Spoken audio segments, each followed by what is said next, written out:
Part 1. The transaction. Marcus Chin wiped the sweat from his forehead as he walked through the crowded halls of Nexus Station. The air was thick and smelled of oil, alien spices, and too many different species breathing in one small space.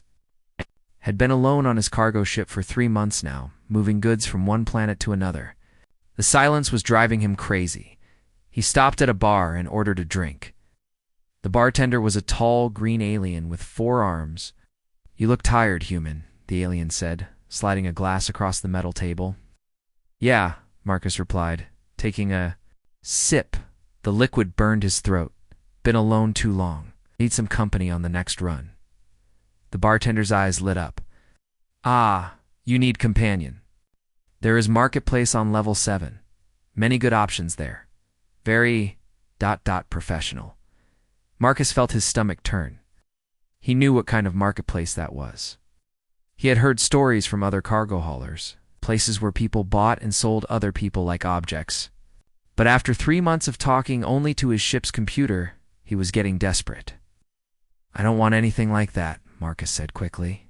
"Just someone to talk to, someone real." The bartender shrugged.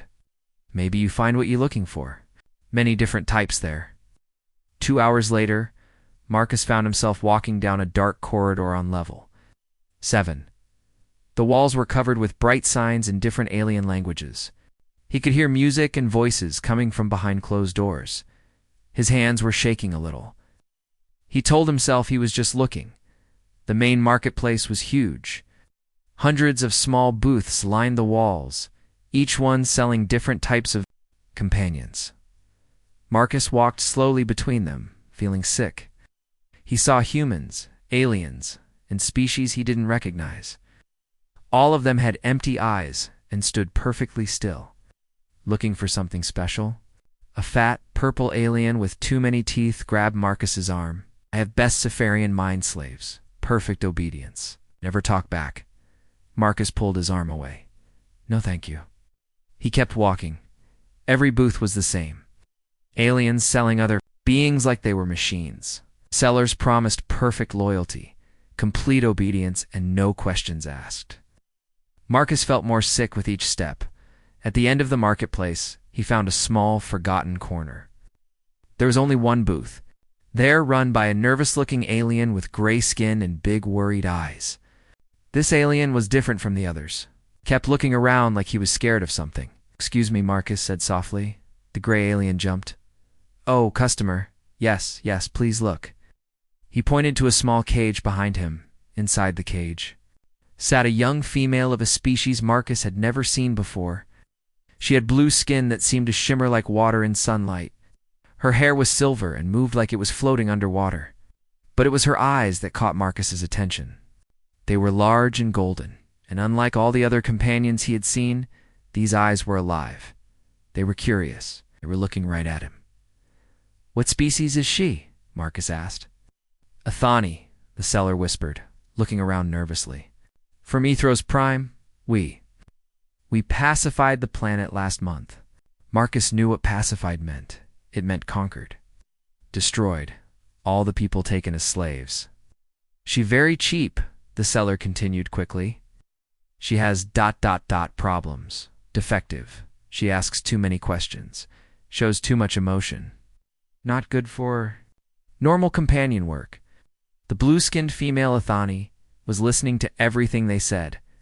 Marcus could see intelligence in her golden eyes. She understood what they were talking about. "What's her name?" Marcus asked. "Name?" The seller looked confused. "She is just merchandise. You can call her whatever you want, but the previous owner called her Zara." "Zara." Marcus looked at her again. Was sitting with perfect posture. But her eyes were moving constantly, looking at everything around her.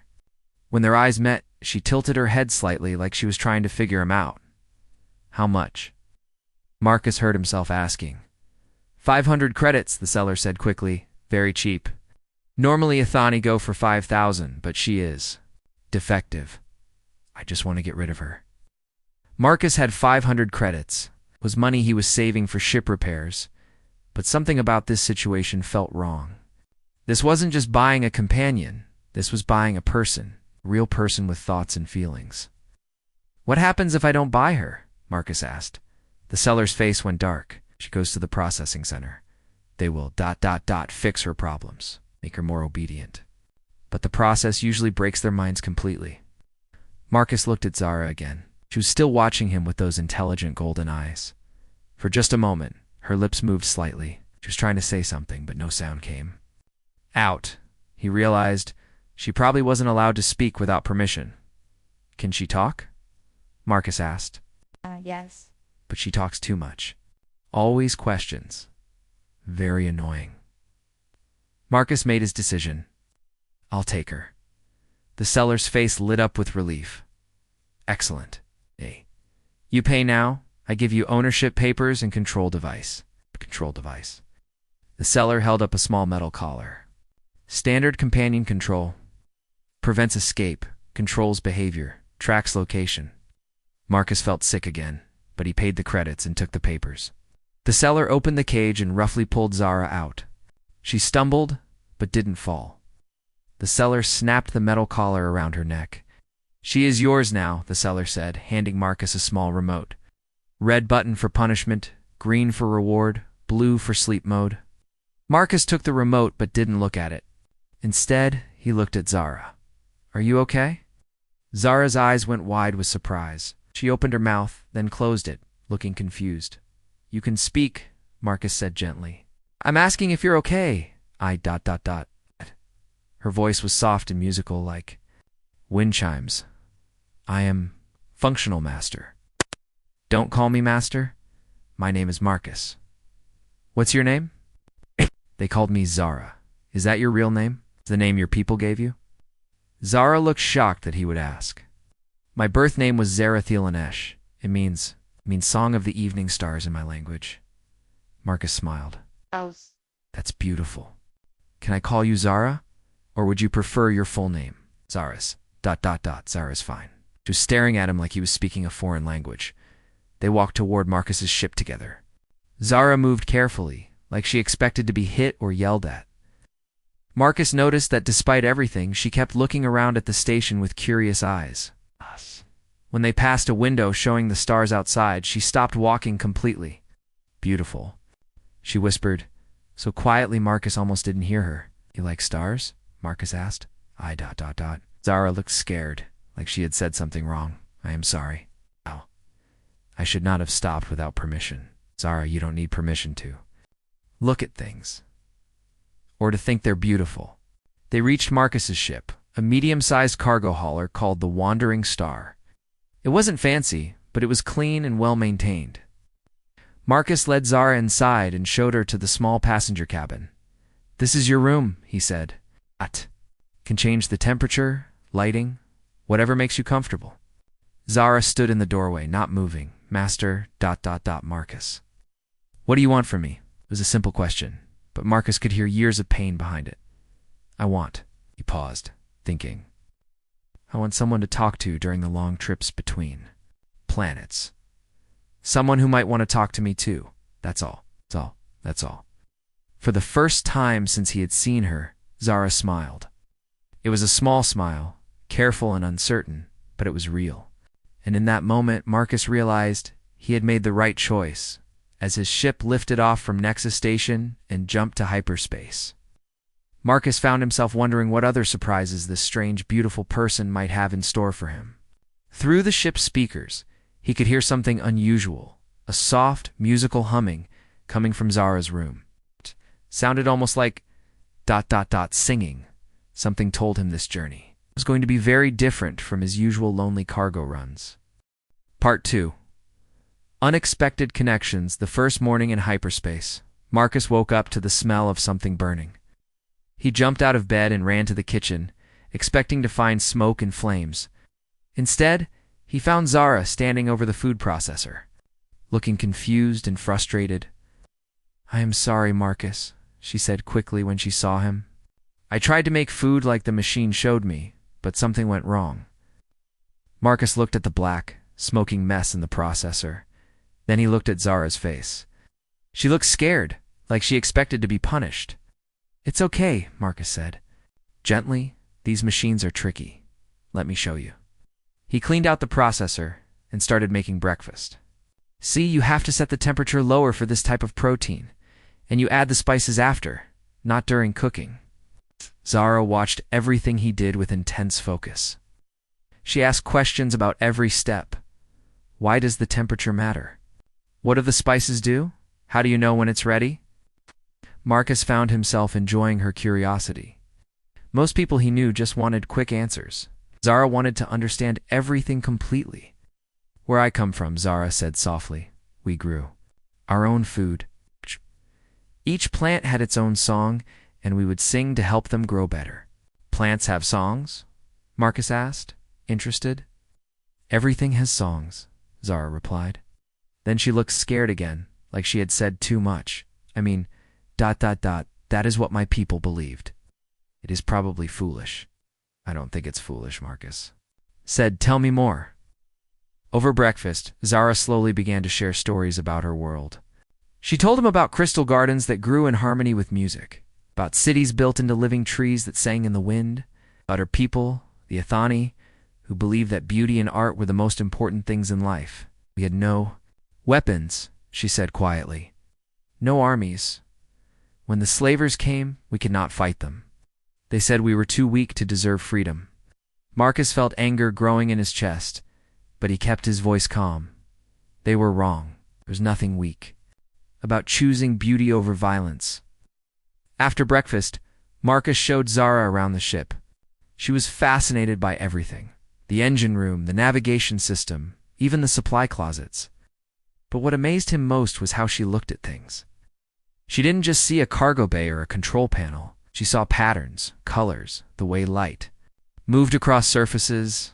This is beautiful, she said, touching the metal wall where sunlight from a porthole created moving shadows. It's just a wall, Marcus said. No, Zara shook her head.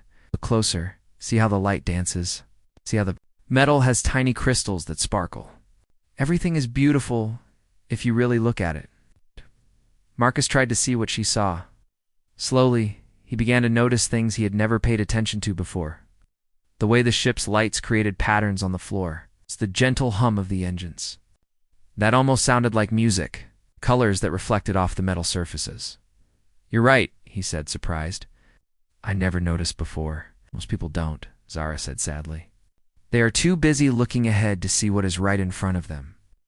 That afternoon, Marcus was doing maintenance work in the engine room. The job was boring and repetitive, checking systems, cleaning filters, replacing worn parts, hugely. Listened to music to make the time pass faster. Computer play playlist 7, he said. Old Earth music filled the air, classical pieces. Jazz rock songs from centuries ago. Marcus had inherited the collection from his father, who got it from his father. The music reminded him of home, of family dinners and quiet evenings. He was so focused on his work that he didn't notice Zara enter the engine room. When he finally looked up, he froze in shock. Zara was standing in the middle of the room, her eyes closed, swaying gently to the music. But that wasn't the amazing part. The amazing part was her skin. Her blue skin was changing colors, shifting from deep blue to silver to gold, flowing like water, pulsing in perfect rhythm with the music. It was the most beautiful thing Marcus had ever seen. Then Zara began to sing. It wasn't singing like Marcus knew it. It was something else entirely. Her voice seemed to come from everywhere at once, harmonizing with the music in ways that shouldn't have been possible. The sound was pure and clear. Like crystal bells mixed with ocean waves, the music from the speakers seemed to respond to her voice, becoming richer, more alive. Even the ship's engines changed their rhythm slightly, adding to the harmony. Marcus stood completely still, afraid that any movement would break the spell. He had heard music all his life, but he had never heard anything like this. This wasn't just sound. It was emotion made real, beauty given form. When the song ended, Zara opened her eyes and saw Marcus watching her. Her skin immediately returned to its normal blue color, and she looked terrified. I am sorry, she said quickly. I should not have. I was not given permission to ... Zara, stop, Marcus said gently. That was incredible. How did you do that? Do what? She asked, confused. The colors, the way you sang with the music. Well, I've never seen anything like it. Zara looked down at her hands. All Ithani can do this. We are born with bioharmonic abilities, our emotions show in our skin, and we can create harmony with any sound we hear. But the slavers said it was useless. They wanted us to suppress it. Useless. Marcus couldn't believe what he was hearing. That was the most beautiful thing I've ever experienced. Really? Zara looked up at him with hope in her golden eyes. Really? Will you do it again? For the next 2 hours, Marcus played different types of music while Zara created harmonies he couldn't have imagined. Each song brought different colors to her skin, soft pastels for gentle melodies, bright reds and oranges for energetic pieces, deep purples and blues for sad songs. How? Do you know what harmony to create? Marcus asked. I listen to what the music wants to say, Zara explained. Every song has emotions inside it. I just help them come out. That evening they shared dinner in the main cabin. Marcus found himself talking more than he had in months. He told Zara about his childhood on Earth, about his family's mining business, about how he became a cargo hauler after his parents died in an accident. I'm sorry about your family, Zara said softly. Losing people you love is the worst pain. Yeah, Marcus agreed. That's why I started doing solo cargo runs. It's easier to be alone than to risk losing people again. Zara was quiet for a moment. Then she said, My people have a saying. The song is always more beautiful when voices join together. One voice alone can be lovely, but harmony only happens when different songs meet. Is that why you were asking so many questions at the market? Why they called you defective? Among my people, curiosity is valued, Zara said. We believe you cannot create true beauty without understanding the world around you. Questions lead to knowledge. Knowledge leads to wisdom. Wisdom leads to art. But the slavers wanted us to stop asking questions. They wanted us to stop thinking. That's not defective, Marcus said firmly. That's what makes you who you are, Zara smiled, the first real, unguarded smile he had seen from her. You were very different from what I expected, Marcus Chen. What did you expect? Someone who would use me and ignore me? Someone who would see me as an object, not a person? Most of the galaxy thinks of Ithani as pretty decorations or entertainment devices. Marcus felt sick thinking about it. Oh, you're not an object, you're my friend. If you want to be, Zara's skin shimmered with soft golden light. I would like that very much. That night, as Marcus lay in his bunk, he could hear Zara humming softly in her room. The sound was peaceful and beautiful, nothing like the empty silence he was used to. For the first time in years, he didn't feel alone, but he also felt something else: anger. Anger at a galaxy that could look at someone like Zara and see only a commodity to be bought and sold. Anger at a system that called curiosity and creativity defective. As he drifted off to sleep, Marcus wondered how many other Ithani were out there having their songs silenced by people who couldn't understand their beauty. The thought made him determined to protect Zara from ever going back to that world. He had no idea that very soon he would discover just how many of her people needed protecting. Part 3. The discovery 3 weeks into their journey together. Everything changed. Marcus was checking the ship's navigation system. When warning lights began flashing red across the control panel, a loud alarm filled the cabin. What's happening? Zara asked, running in from the kitchen where she had been learning to cook human food. Engine failure, Marcus said, his fingers flying over the controls. Something's wrong with the main drive. We need to land somewhere fast. He pulled up the star charts. The nearest planet was Kepler 442b, an old mining world that had been abandoned years ago. Not the best choice, but they didn't have options. Hold on, Marcus warned as he guided the ship toward the planet's surface. The landing was rough. Ship shook and groaned as they touched down in what used to be the main landing area of a mining complex. When everything finally stopped moving, Marcus and Zara sat in silence for a moment. Are we safe? Zara asked. For now, Marcus replied. But it's going to take me at least 2 days to fix the engine. Maybe longer. They stepped outside the ship and looked around. The mining complex was huge. Dozens of buildings connected by metal walkways, all covered in rust and dust. In the distance, they could see the entrance to the main mine shaft, a dark hole in the side of a mountain. "This place feels sad," Zara said quietly. Marcus knew what she meant. There was something depressing about abandoned places, like ghosts of all the people who used to live and work there. "I'll start working on the engine," Marcus said. "You can explore if you want, but don't go too far, and stay away from the mine shafts, they might be unstable." Zara nodded and wandered off toward the main complex while Marcus opened the engine compartment. The problem was worse than he thought. Key component had completely burned out. He would need to rebuild it from spare parts. After 2 hours of work, Marcus took a break and looked around for Zara. He couldn't see her anywhere. "Zara." He called. "Out." His voice echoed off the empty buildings. No answer. Marcus felt a spike of worry. He grabbed a flashlight and communication device and started searching. He checked building after building, calling her name. Finally, he heard something very faint, coming from the direction of the mine entrance. It sounded like ... singing. Marcus ran toward the sound. As he got closer, he realized it wasn't just one voice. It was many voices harmonizing together in the same beautiful, crystal clear way that Zara sang.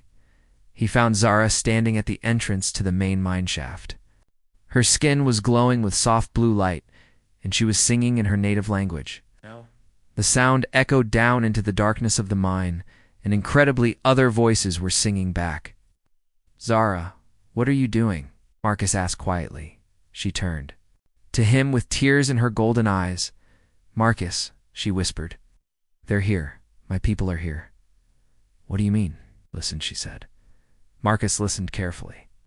The singing was coming from deep inside the mine. It's not just one or two voices, but hundreds of them.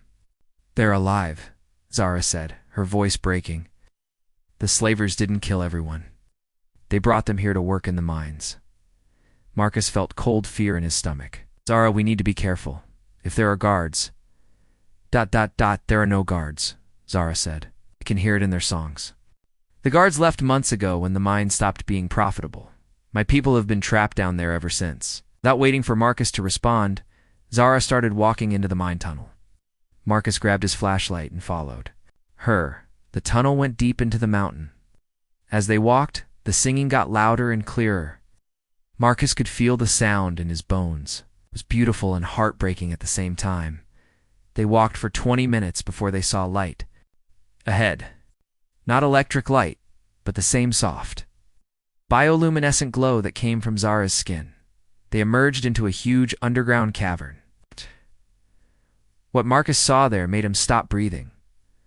Hundreds of Ithani were scattered throughout the cavern. Men, women, children, all with the same blue skin and silver hair as Zara. But unlike Zara, these people looked tired and thin. Their clothes were torn and dirty.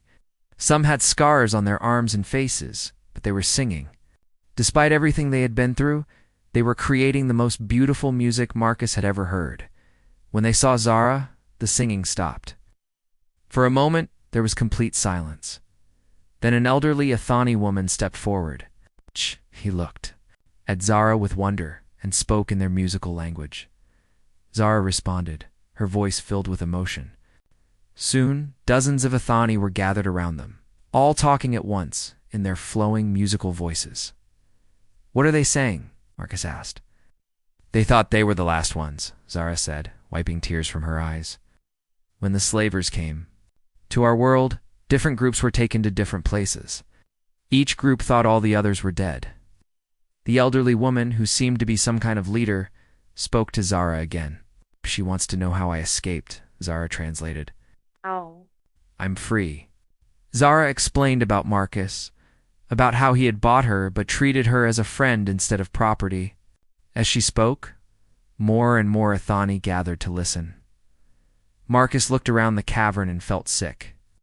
These people had been abandoned here like broken equipment, left to die slowly in the darkness.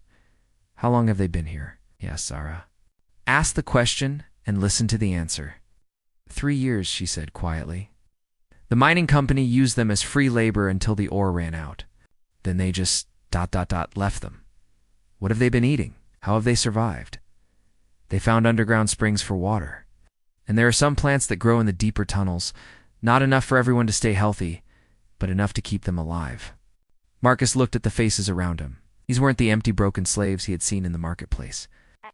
Despite their suffering, their eyes were still alive, still intelligent. They had kept their culture, their music, their hope, but they were dying slowly. "We have to help them," Marcus said. "How?" Zara asked. "There are more than 400 people here. Your ship can only carry 20 passengers." Before Marcus could answer, a new sound echoed through the cavern, the roar of spaceship engines overhead. All the Ithani looked up in fear.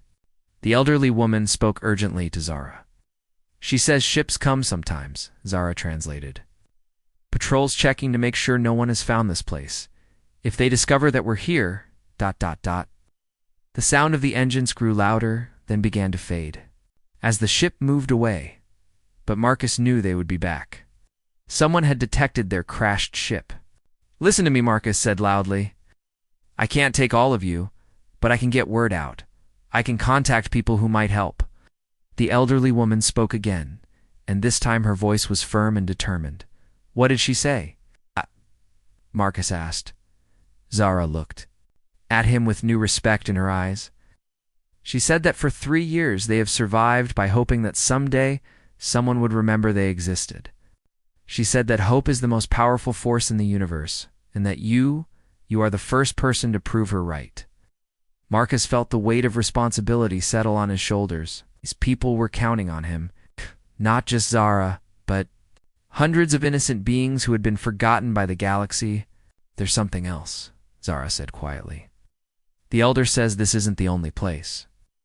There are other mining worlds, other abandoned facilities where Ithani might be trapped." The sound of engines returned, closer this time. The patrol ship was coming back. "We need to go," Marcus said. Now, as they hurried back through the tunnels toward their ship, Marcus's mind was racing. He couldn't save everyone today, but he could expose what was happening. He could make sure the galaxy knew that genocide was being hidden behind corporate mining operations. Behind them, the Ithani began singing again. Not a sad song this time, but something that sounded like a promise that they would hold on a little longer, that they would keep hoping. Marcus Chen had come to this planet as a simple cargo hauler with engine trouble. He was leaving as something else entirely, a man with a mission that could change everything. The question was, would he be brave enough to see it through? Part 4. The heist. Marcus worked on his ship's engine all night, but his mind wasn't on the repairs. He kept thinking about the hundreds of Ithani trapped in the mine below. Every few hours he could hear patrol ships flying overhead, checking the area. By morning, he had a plan. It was crazy and dangerous, but it might work. "Zara," he called, as she emerged from her room. "I need to tell you something." They sat together in the ship's main cabin while Marcus explained his idea. "The patrol ships aren't just random," he said. "They're checking for escaped slaves, which means there's an official record of the Ithani being here. That record is stored in the hegemony database." "What does that mean?" Zara asked. "Means we can use their own system against them. If I can access the database and change the records, I can make it look like all the Ithani here were sold to a legitimate buyer. But who would buy so many slaves at once?" Marcus smiled grimly. "A mining company that needs workers for a new operation. I know how to forge shipping documents. I've been moving cargo for 15 years. I know every trick and loophole in the system." Zara looked worried. "That sounds very risky." "It is, but it's the only way to get your people out of here safely. So once I change the records, I can arrange for transport ships to come pick them up. As far as the hegemony knows, it's just a normal business transaction." Over the next 6 hours, Marcus worked on his computer, while Zara went back to the mine to explain the plan to her people. She returned with good news. "The elders agree to try," she said. "But they want to know, where will the transport ships take us?" "There's a human colony called New Geneva," Marcus explained. "It's in neutral space, outside hegemony control. They have strict laws against slavery. If we can get your people there, they'll be safe." The hardest part of the plan wasn't the computer hacking. Marcus had learned some illegal skills during his cargo hauling days. The hardest part was what Zara would have to do. "I need you to go back to being a slave," Marcus said quietly. Zara's skin went pale blue. What do you mean? When the transport ships arrive, you'll need to act like the broken, obedient companion they expect to see. You'll have to pretend to be mindless and empty. If they suspect you're really free, the whole plan fails. I understand, Zara said, but Marcus could see how much the idea hurt her. It's just pretending, he said gently. It's just for a few hours. I know. But it reminds me of ... before, when I had to hide who I really was every day. Marcus felt terrible asking her to do this, but there was no other way. The first transport ship arrived 2 days later. Marcus had done his job well. The forged documents showed that a company called Space Mining Solutions had purchased all the Ethani for work on a new asteroid mining operation. The ship's captain was a bored-looking alien who just wanted to complete his delivery and leave. He didn't ask questions about why the slaves were being kept in an old mine. Standard transport contract, the captain said, handing Marcus the shipping papers. Delivery to the Kepler system, asteroid belt mining station. Marcus signed the papers with fake credentials. According to the documents, he was a mining supervisor named Chen Martinez. I need to inspect the merchandise before we load them, the captain said. This was the dangerous part. Marcus led the captain down into the mine, with Zara walking behind them. She had put her control collar back on and was acting like a perfect slave, head down, no expression, following orders without question. When they reached the main cavern, Marcus almost gasped. The Ethani had transformed themselves. Instead of the proud, intelligent people he had met before, they now stood in perfect rows like empty-eyed machines. Their skin was dull and colorless. They stared straight ahead without moving. Good conditioning. The captain said approvingly, "Nice to see slaves who know their place." Marcus wanted to hit him, but he forced himself to stay calm. The loading process took 4 hours. The Ethani filed onto the transport ship in complete silence, still acting like mindless drones. Marcus watched Zara walk past him without even looking in his direction. She was playing her part perfectly, but he could see the pain it was causing her. All loaded, the captain announced. They'll be delivered to the asteroid station in 3 days. But the asteroid station didn't exist. Marcus had created fake coordinates that would lead the ship to a different location entirely, a meeting point near New Geneva where human rescue ships would be waiting. After the first transport ship left, Marcus continued his work. There were too many Ethani for one ship, so he had to arrange for 3 more transports over the next week. Each time, he had to watch Zara and her people pretend to be broken slaves. The second ship went smoothly. The third ship almost went wrong when one of the Ethani children started crying and had to be quickly comforted by his mother. But the transport captain just assumed it was normal slave behavior.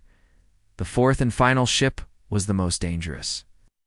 This captain was suspicious and asked more questions. "Seems like a lot of slaves for one mining operation," he said. "It's a big operation." Marcus replied, "Lots of asteroids to process." The captain walked among the remaining Ethani, looking at them carefully.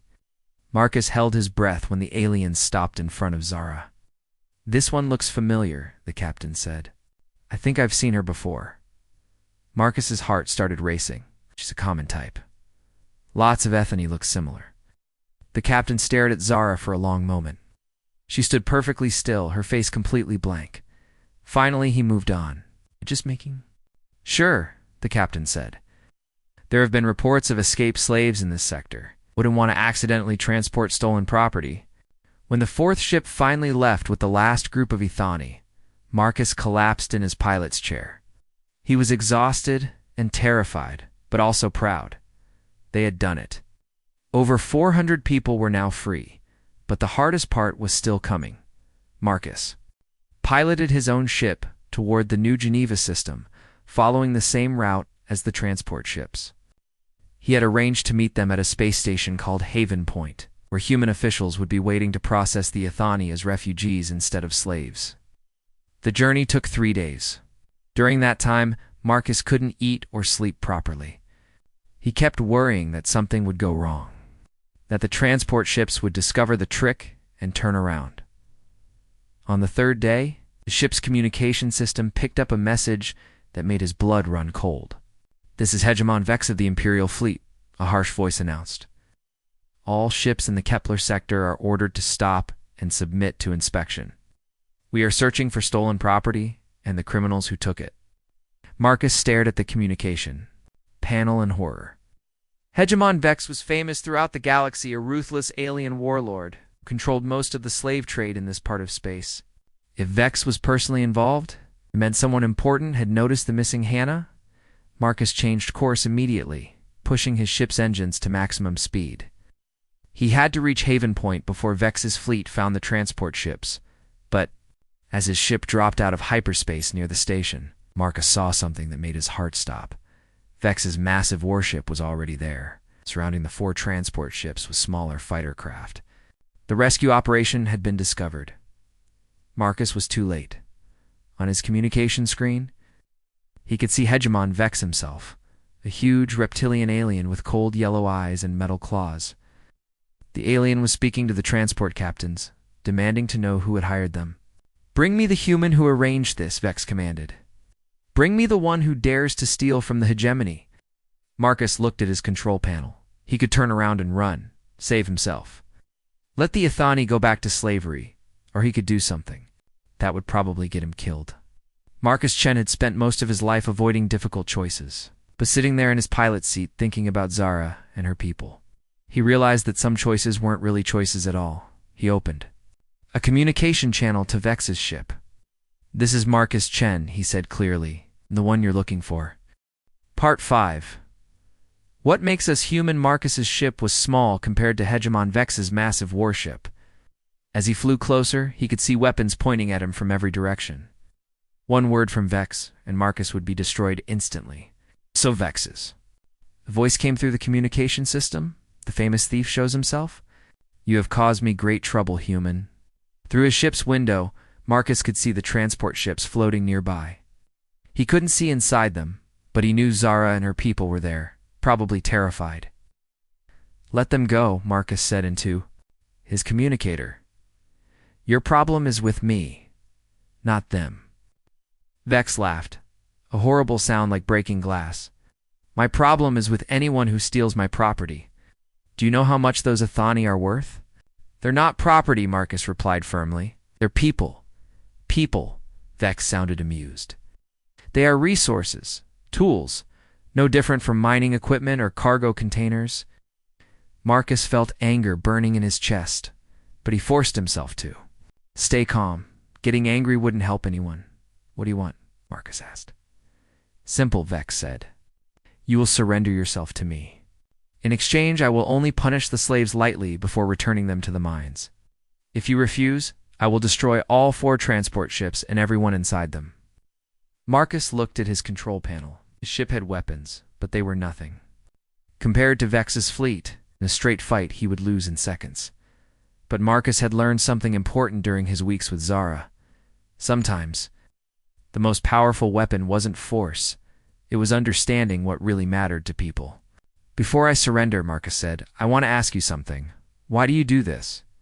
Why do you enslave entire species?" Vex sounded annoyed. "What kind of question is that? A serious one. You're obviously intelligent. You have technology, resources, power. You could do anything you want. So why choose to make other beings suffer?" "Because I can," Vex replied. "Because strength makes the rules and I am strong. But what's the point?" Marcus pressed. "What do you actually get from it?"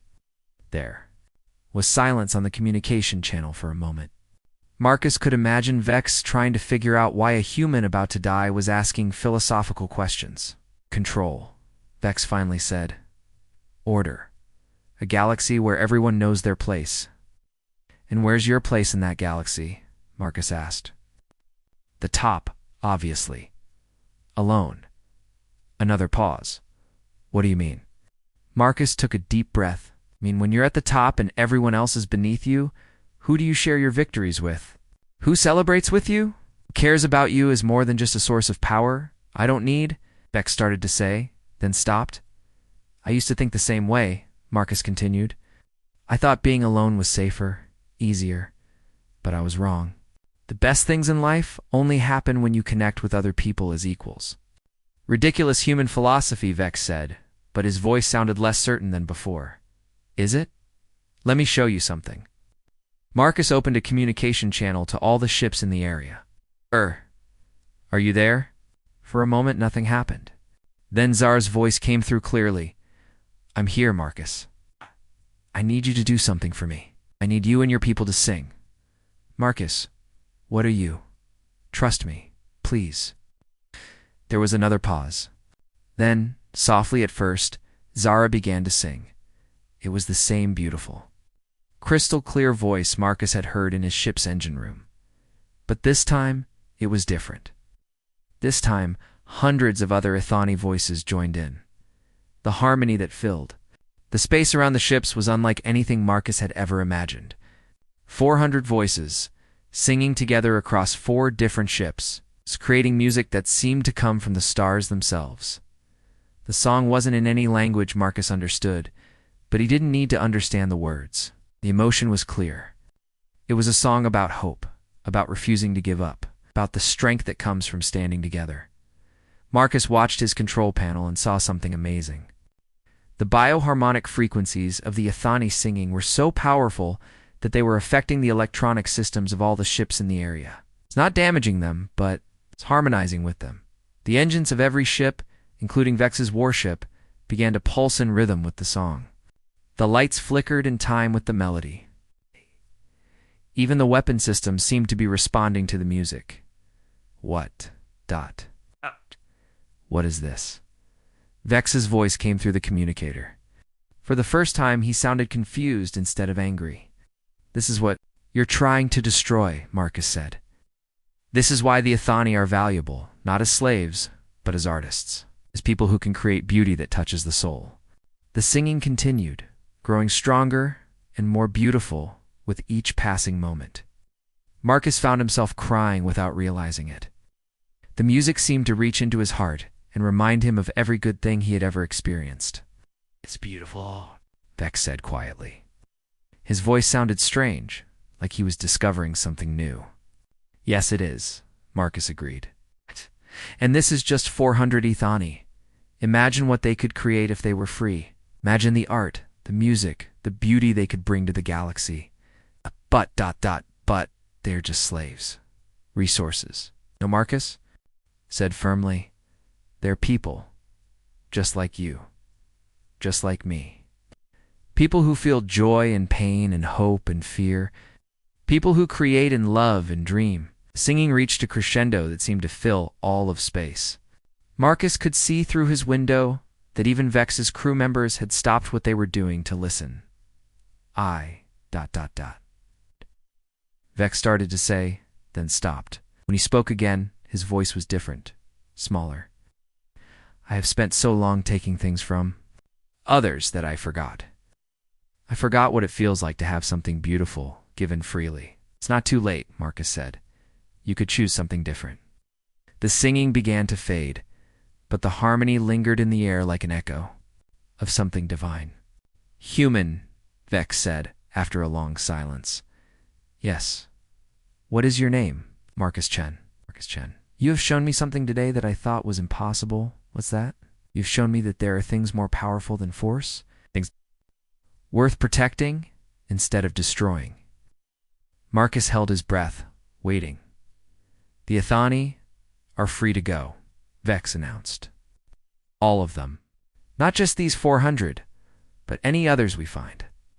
I will send orders throughout my territory. The Ithani are no longer to be enslaved. Marcus couldn't believe what he was hearing. Really? Really? And Marcus Chen, you, are also free. Consider this my gift to you, in exchange for the gift you have given me.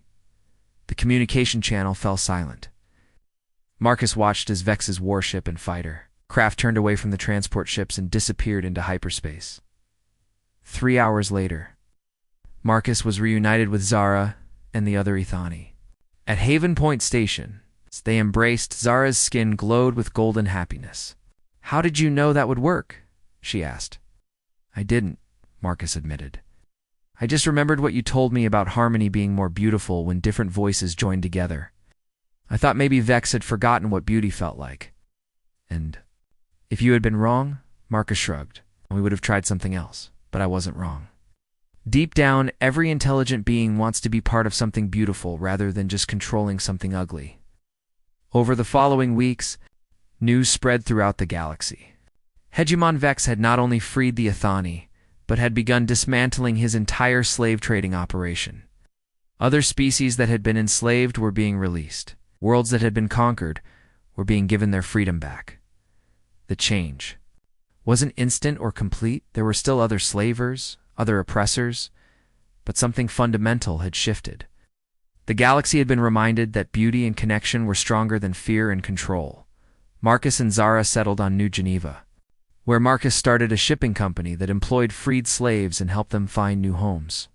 Zara became a teacher, sharing Athani music and art with anyone who wanted to learn. Sometimes, on quiet evenings, Marcus would find Zara sitting by the window, looking out at the stars and humming softly. "What are you thinking about?" we would ask. "I'm thinking about harmony," she would reply. "How the most beautiful songs happen when different voices choose to sing together." Us. And Marcus would smile, because he finally understood what she meant. The galaxy was full of different voices. Human and alien, strong and weak, broken and whole. But when they chose to sing together, instead of fighting each other, they could create something more beautiful than any of them could imagine alone. That was what made humans special, Marcus realized. Not their strength or their technology, but their ability to see the worth in others and choose connection over conquest. It was a lesson that could change everything, one voice at a time.